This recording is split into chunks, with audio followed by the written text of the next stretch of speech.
Hey guys, welcome to this video. I hope you're doing alright.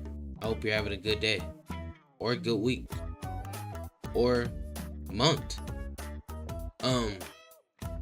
If you're anything like me, and how my family grew up, we grew up playing anime games. And I'm talking about Naruto, Dragon Ball, Bleach, so many different games that we played. And at the peak of anime games, I'm talking when arena fighters wasn't even that popular. Now arena fighters are probably the biggest games in popularity because it's just simple enough for anybody to play it, unlike a traditional fighting game, which is no problem.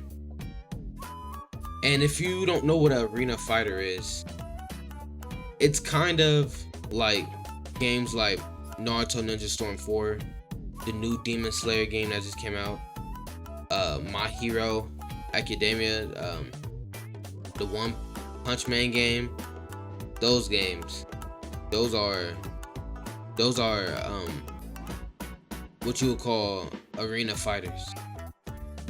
Me personally, I gotten sick of arena fighters because every anime game since maybe 2016 is an arena fighter, including Xenoverse and Shinobi Strikers. I don't care what no one say.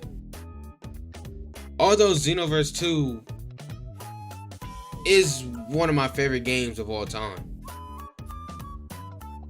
it still just doesn't sit right with me that every anime game has to be an arena fighter.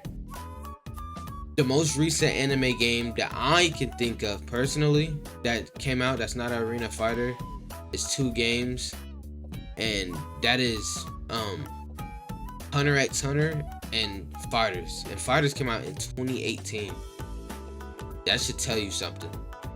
What I gotten from the surface web is an arena fighter is a type of fighting game where characters battle in a 3D environment with more freedom of movement than a traditional 2D fighting game. They often feature characters from anime or manga. So there you have it. An arena fighter literally is a 3D game that you get an entire arena. But because it's not like Tekken, where it's a traditional fighting game still, because it's a 3D fighting game. It's not just a 3D fighting game. It's limited to a couple things you can do, like doing super moves, pressing one button, and then you have a whole list of super moves you're able to do. Some people might argue that Tekken is a arena fighter, but in reality, it's a 3D fighting game, which means you can move in all four directions. So you can move back, forward, and to the left and to the right. But when you're fighting somebody, you don't do a move. You don't do a move forward. That's not an option. So even in Tekken, the jump, you still press up and forward at the same time, because you're jumping up and forward at the same time. Like it's on a 2D. So the fighting itself is on a 2D plane, but the map and where you're able to move is 3D. Okay? I don't want to bore you with only me talking about how every anime game is arena fighters, but this is my last point with the arena fighting games. This right here is a game that came out in 2017. As you can see, it's a Pokemon game. Not much people know about it, and if there is a lot of people that know about it, it's not very relevant no more, like how Storm is. And Storm is older than this, or Storm 4 specifically is older than this. It came out 2016, right? So this came out 2017, and it just goes to show that companies want to make their games easier to play, right?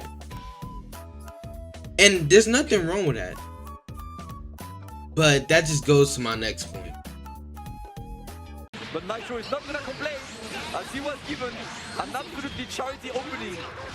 Right now, the football in the corner. The full screen level 3 from Wawa. Thought you saw something maybe from 21. Good block.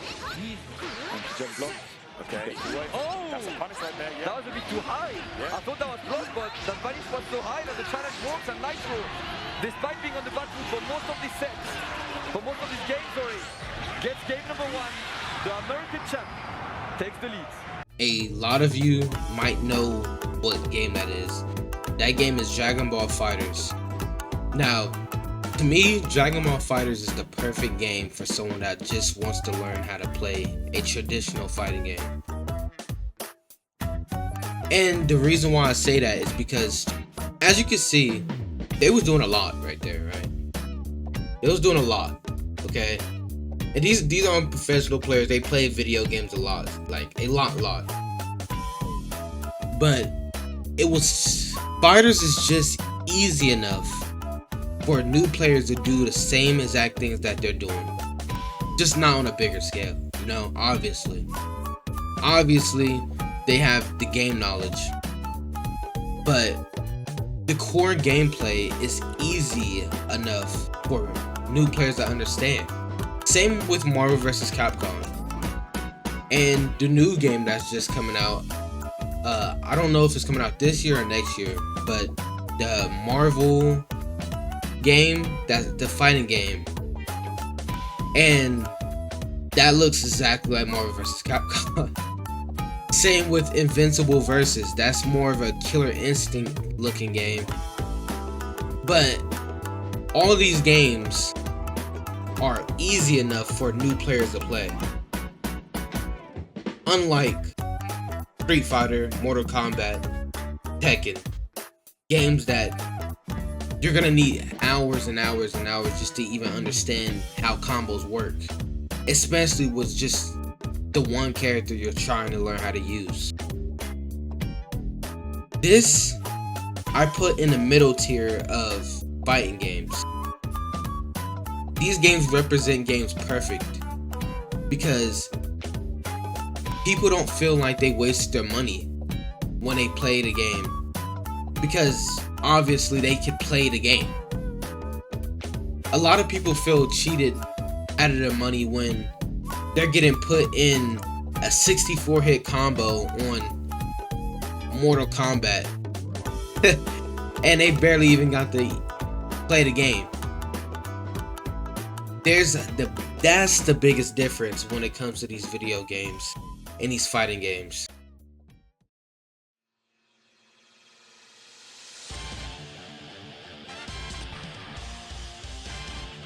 Now, I don't want you to think I'm just bashing arena fighters and anime games. That's not what this video is about. This video is specifically about how anime games fell off. And I feel like it did. I think the last good year we had for anime games was truly 2018. And 2018 was a beautiful year. Now obviously we had some anime games that was hits that came out, like Demon Slayer, but it was too similar to Storm. That's another problem that anime games have. Every single one is like the next. Every single one is like the next. Literally. It's the same games, it's just different characters. Literally, it's the same thing. And these games are like the most cinematic games you would probably play.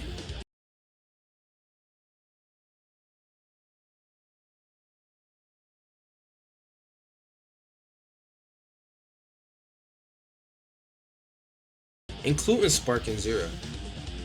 But I have to give my props to Storm and Demon Slayer. I have to. Like, just look at this beautiful clip.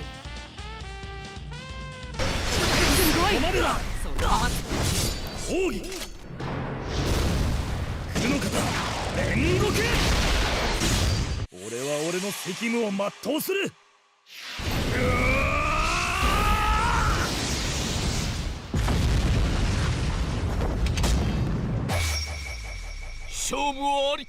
そこまで。 Now, as you can see, that clip was beautiful. But now I want you to look at this clip. That's also a very nice clip from Storm.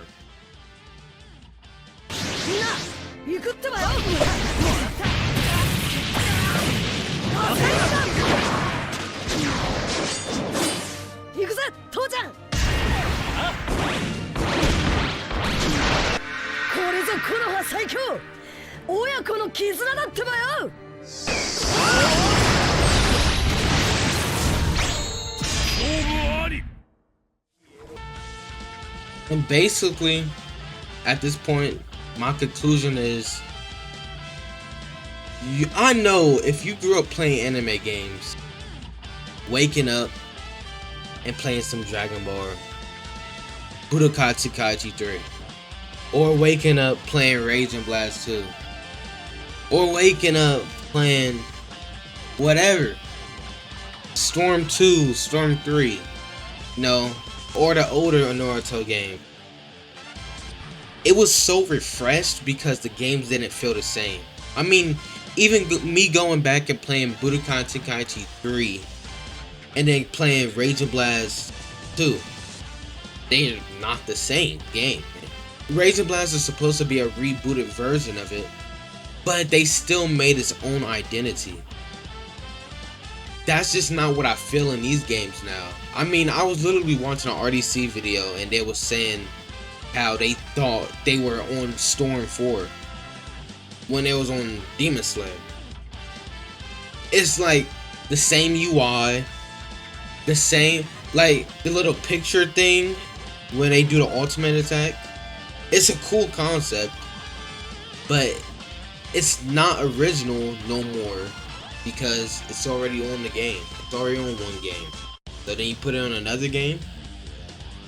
Like it's like seems repetitive. Even the way they fight, it seems super repetitive. It's just boring. Anime games. There's a reason why traditional fighting games are above anime games all the time. And it's not because people have been playing traditional fighting games forever and the same people are playing it. That's not the reason. Because every single time a new Tekken or Mortal Kombat come out, so much new people get on the game. I mean, a lot of new people get on the game. Every single time a new Mortal Kombat, Street Fighter, Tekken, any of those games come out, right? There's lots of people. But anime games, it doesn't shift to people that love fighting games. It shifts to people that love anime games. And the people that love anime and anime games, they can't relate to it because it's the same as the one they just bought. Sparking Zero, for instance. I made plenty of videos on this. The reason why it failed so miserably, it wasn't because the game itself was bad. It was because they didn't do anything with the game. You know, we had this game, unique concept. It was different. No, it was not Budōkai. It's Budōkai Tenkaichi 4, but it was not Budōkai Tenkaichi 3, if that makes sense. It wasn't a copy and paste game. And they ruined it by not updating the game. So it felt repetitive, getting in every single match. And I just want games, anime games specifically, to come back to its senses and come back to normal. So, once again, I'm not bashing anime games. Obviously, my whole channel is pretty much based off anime games at the moment. But I'm gonna state my opinion, and right now anime games are horrible. Whether you like it or not, as a whole, anime games are horrible. Literally, the new Demon Slayer game is just like the first one, which is not bad. I love that fucking game. It's just like Storm. I love Storm too, but you know, I love both games, right? But I'm not excited for it. I wasn't excited for it. or anything of that nature. Even a Bleach game. The game was stiff, boring, and it was the peak of gaming for about 2 to 3 good days, and then now no one talks about it, unfortunately. But if you like this video, like, comment, subscribe if you want to. I hope your day is going well.